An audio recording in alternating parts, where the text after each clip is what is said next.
Thanks for joining us. My name is Tiffany Thompson, and today the Vocalist magazine gets to sit down with the singer, songwriter, and producer, Ian Kelly. How are you doing? Good, good. Thanks for having me. No problem. Thanks for joining us. So, music has always been a part of your life. Since the tender age of 13, you've been doing music. So, how can you tell us about what ignited this fire? Yeah. Well, I guess music is a part of everybody's life, whether you're conscious of it or not.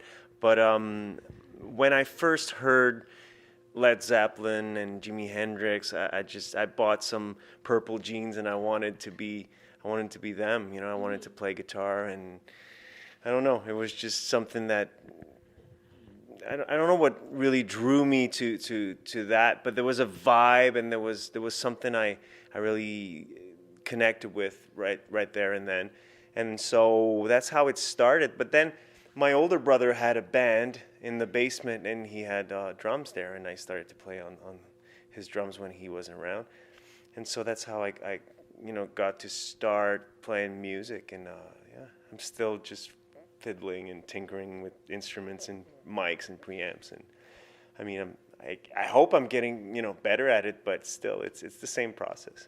Absolutely. And who would you say Ian Kelly was, and who have you become throughout your musical career?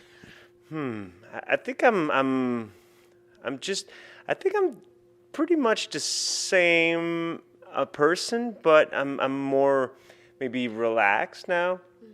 I don't feel all that pressure I used to put on myself. It's my fifth album, so I'm way happier, because I think happiness also comes from managing expectations, right?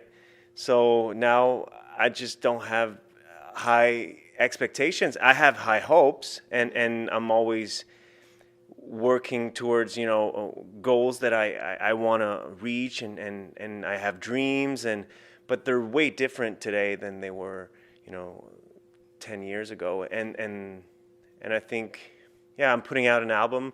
I don't really care how many. Well, I care how many I sell, because that will let me know if I can make another one afterwards, and hopefully I'll get to make another one, because I enjoy making music. But I don't check where am I in the charts and how many copies have sold on iTunes, and For the love rather than the validation.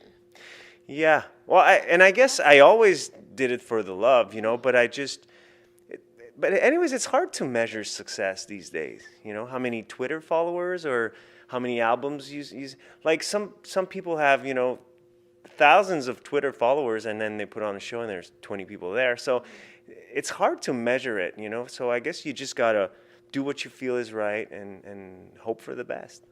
So congratulations on your fifth album, Superfolk. Can you tell us how does it differ from your four previous albums? Yeah.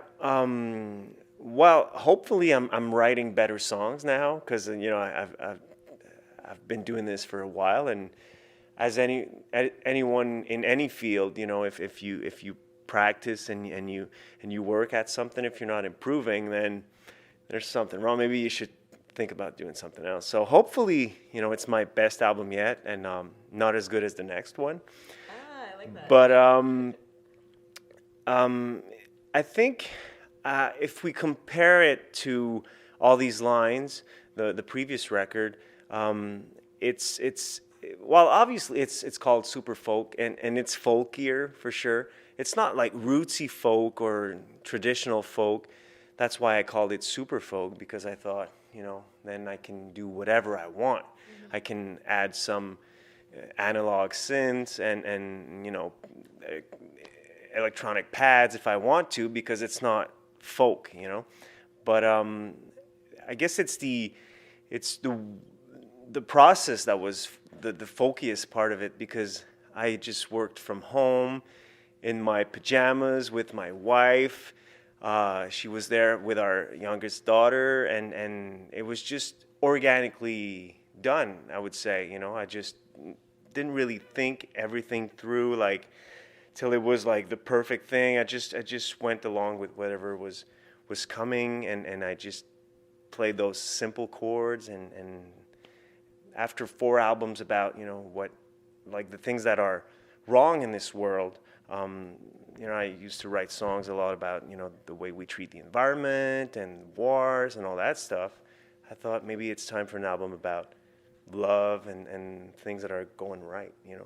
So you had written 20 French songs, but only 2 made it to the album. Can you tell us about what differs Montreal and Un Coup d'un Loup? Yeah, well, most of my life is happening in French. But I've Think in French? It depends. Okay. It depends. I don't know. It depends. Sometimes, not right now. Um, so yeah.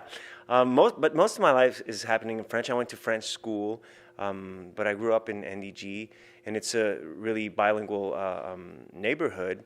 And so, my mom's an Anglo, my dad's is not. So yeah. So I've been speaking English and French all my life, but mostly French. Although I think my musical influences were just always either instrumental or English. So maybe that's why I was drawn to that sound, and I started to sing in English. But I like writing songs in French. It's just when I listen to myself singing in French, for some reason I don't feel it's as compelling. But maybe that's all in my head. So yeah, I thought this album would be like 50-50, completely bilingual. But yeah, after writing all those songs in French, I just kept those 2. So I don't know what that says about my singing in French and all that, but that's how I felt. That's what I thought would make the album, the best that I can do. So I was watching the clip for Montreal, and I loved how you portrayed the multiculturalism in Montreal. Now I have to know, where's your favorite place to eat? Because you had so much diversity with the food. So I thought you were gonna ask me like, where do you find all that appetite? Because I'm eating all the time. Yeah, I thought we need something simple. And now that I don't live in Montreal anymore, it's been 6 years. I left the city, and I wasn't sure at first if I was gonna stay, in the country or come back to the town. But now that I know that I'm gonna stay where I'm at, I still feel like a Montrealer, wherever I am. I mean, it's a part of who I am. It's not where I live. And I thought about, what do I miss the most? And it's those cheap dives with all that diversity in food and all that stuff. That's what we don't have in the country. The rest, I don't go out much. Like the rest, I don't care. But and it's fine, because when I come to Montreal, then I make a point of going to all these places that I used to take for granted. So it's fine. I don't have a favorite place to eat though. It's just like well, yeah, if it's good, it's good. So I guess I would have a few favorite places. So yeah. And okay, can you tell me the top 3? Well, I need to know. Yeah. I don't know. I can tell you, well, because there's so many good places. I really can't, because it wouldn't be fair to the other places. You're right, that you're right. It depends on the day. Sometimes I feel more like getting soup, and sometimes I want to get something else. Yeah. So I guess I'm thinking about soup right now. So back to the album, I Love You More was the first song on the album, but it was the last song that you had written. Can you tell us about what the song means to you? Well, I think I put it first because it really depicts what superfolk is. It starts, and it's those simple 2 chords, G and C. Like millions of songs have only those 2 chords, and it just came so simply. And it's a love song that I'm singing to my wife.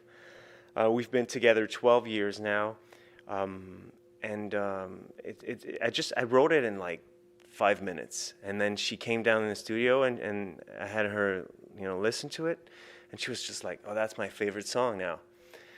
And so I knew I had to put it on the album. And everybody's asking who's playing the harp on that one, but and it's me, and because it's the first time that I, you know, play the harmonica on a recording, and I had to save it from the demo because I couldn't do any better when I actually re-recorded the song in the proper way. So yeah, it's the demo version of the harp that is there. We were talking about earlier about how you have your own studio and you produce other artists. Can you tell us about the difference when it comes to producing other artists versus producing yourself? Yeah, definitely. Well, first of all, I just love making music, so it's the same love, and it's as much fun to produce other artists, and it's like I always worked alone in the past, but when I built this new studio, I thought I want to have people over and work with other people and collaborate and all that stuff. So that's the main reason why I did this. But working as a producer is great because the fun part of this music thing is the actual music, and that's the part you do when you're a producer. And the hard part, is going out and trying to, make people aware that you exist and that your music is there for them to listen to, and try to sell it and try to push it and to get some airplay on the radio and compete with other artists. And there are so many, and so many are great and talented, and so that's the really tough part, which is sometimes deceiving, and so when you're producing for others, you don't have to do that. You just hand them their tracks and you're just like, good luck with that, and then you go on to the next project, and the next day you're still playing guitar and making music. And so that's what I really, really appreciate about being a producer. And how do you balance family life versus career life? Well, I guess one thing that I did is have my studio at my house. Yeah. So then even if I work a lot, I get to see my kids, and they get to at least hear me, because sometimes I make a lot of noise down there. But yeah, and it's fun because my wife, she enjoys having people over. So there's always musicians over, and they come, they eat with us, and it's I think, yeah, that was the way for me to do it, is have it in the house and just include the whole family in the process. My wife, she's helping a lot with my everything, promotion and everything. So it's great, And do you see music arising in your children? Oh yeah, we got a couple of pianos at the house, and my daughter, she really likes singing and playing on the piano. She's 10 now. She's she's got a good ear, and she's doing great. She took piano lessons, but at some point she decided she just wanted to learn on her own, and I couldn't argue with that, because that's what I did, So I don't know that I would want them to be, musicians or anything. I mean, unless they want to and they really want to, but I'll always, be supportive of whatever they decide they want to do, because if there's one thing that's the most important about, choosing a career and everything, is really choosing something you love, because that's like, life is short, but it could be long if you're doing something you're not enjoying. Because even, picking music, which I love, I don't only do things I enjoy through the day, So if I can't imagine having a job that I hated, like, ugh. What's something that you want your fans to know that they don't know about you already? I don't know. I'm like, I don't I don't talk about myself all that well. I'm pretty open, and I'll say anything, but I just don't go out much and talk about myself. So there's probably a lot they don't know, but I'm a pretty simple person.